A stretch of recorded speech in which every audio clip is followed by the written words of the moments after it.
In today's video, we're looking at some of the biggest and funniest movie mistakes you may have missed. Who knew Converse shoes have been around since the decline of the French monarchy? Or that we could get tattooed with invisible ink? But first, let's talk about something most of us would want: self-healing fabric. That'd save us from repair costs or needle wounds.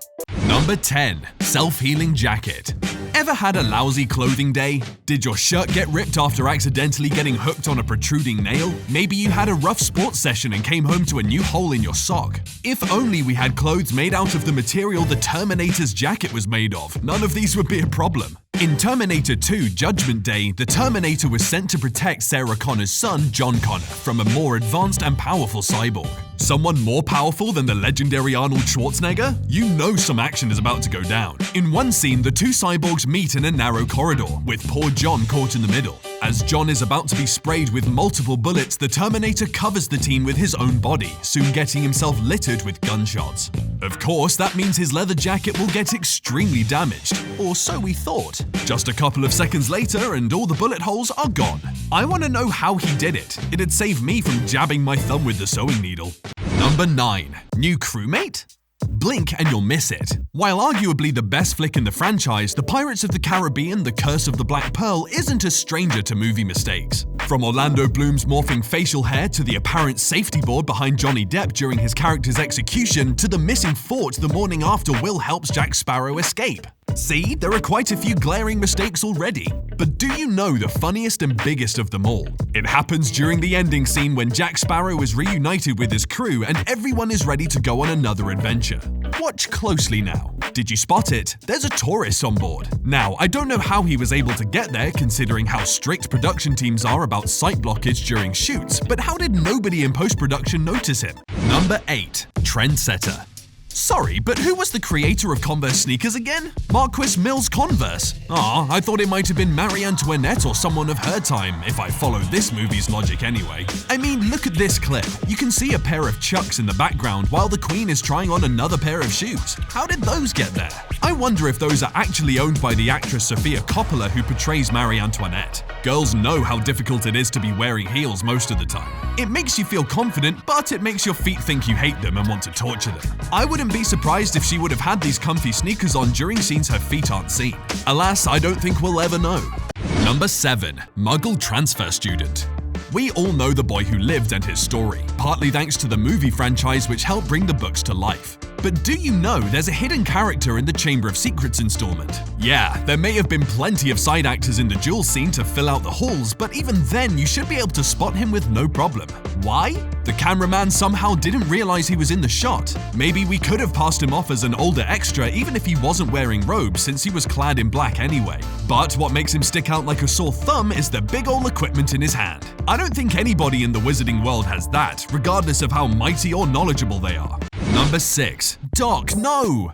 Now, I'm no medical student or professional, but I'm pretty sure surgeons and staff operating should always have their masks on. Why? Even if we chew the mintiest mint or gargle cup after cup of mouthwash, there will always be flora in our mouths. You don't want to save someone only to accidentally lead them to their deaths, would you? I may sound like I'm exaggerating, but it's the truth. That's why this mistake in Doctor Strange sent several of my medical friends into a frenzy. If they weren't sighing in disappointment, then they were facepalming pretty hard. I think I saw one have their handprint mark their forehead. Maybe they were triggered giving the hell and strictness they go through every day in med school. Who knows? But yeah, while it's nice to see our favorite actors and actresses' faces and expressions during tense scenes, this was one moment in the movie that they would be better off giving up artistry for realism. Number 5. The infamous Stormtrooper. Stormtroopers, arguably one of our favorite groups in Star Wars, if only for how utterly silly and funny they could be whenever they appear. Remember that scene in Star Wars Episode 4 when a Stormtrooper knocked his head on the lowered ceiling? It really showed how these guys were the epitome of one-track minds. That said, the story behind it is nearly as amusing as the take. According to actor Laurie Good, who played the infamous Stormtrooper, he had some gastrointestinal distress during filming. He explained that he had developed an upset stomach on the second day on set. Unfortunately, when he felt he needed to go to the toilet for the 5th time that day, his group was called forward so they could be included in the scene. On the 4th take, as he shuffled along with his stomach rumbling, he hit his head by accident. Number 4. Invisible ink. However, the one in She's All That is pretty peculiar. Why, you ask? Well, they dedicated an entire scene in the film to Lainey getting a rose tattoo on the back of her shoulder. You know, to sell the idea that the high school nerd is getting a whole glamorous makeover. The one that'll eventually lead to her becoming the hottest student in the school. Yeah, about that. The tattoo magically disappears later at prom. Considering Lainey is wearing an open-back dress, that tattoo should be very obvious and eye-catching. Instead, either Lainey put on a massive amount of concealer to cover her new tats, which begs the question of why bother getting inked in the first place then, or everyone on set forgot about that scene entirely.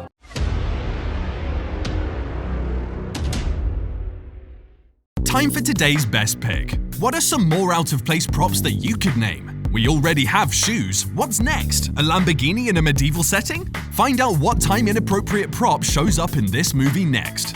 Number 3. Magic Sword and Chariot.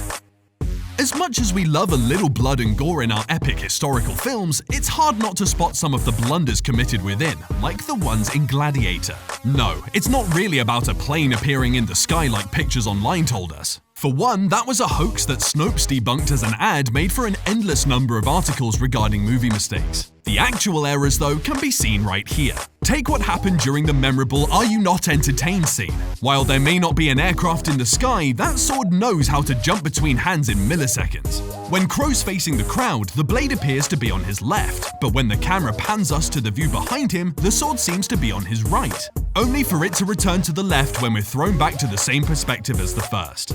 Not just that, but look at this chariot. Doesn't that seem familiar to you? It's a gas tank. Those things didn't exist during that age. I guess they needed the chariot to go fast one way or the other. Number 2. Sweeper extraordinaire?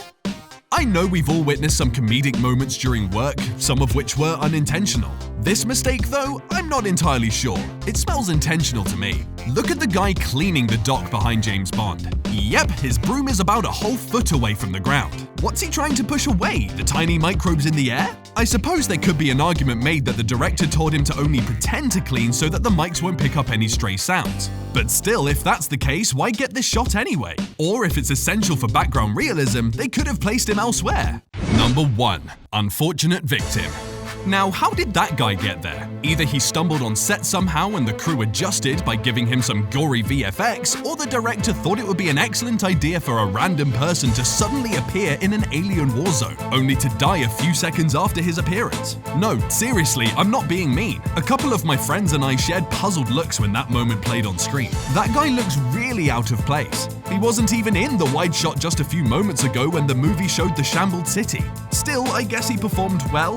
That sheer confusion and panic are what I'd have plastered on my face too if I saw massive robots having a deathmatch. Except I'd be well away and observing the fight from a safe distance. I mean, come on, I don't want to be a puddle of human goop. That is no way to go. Even St. Peter would probably grant me instant access through the pearly gates given how grisly that kind of death is.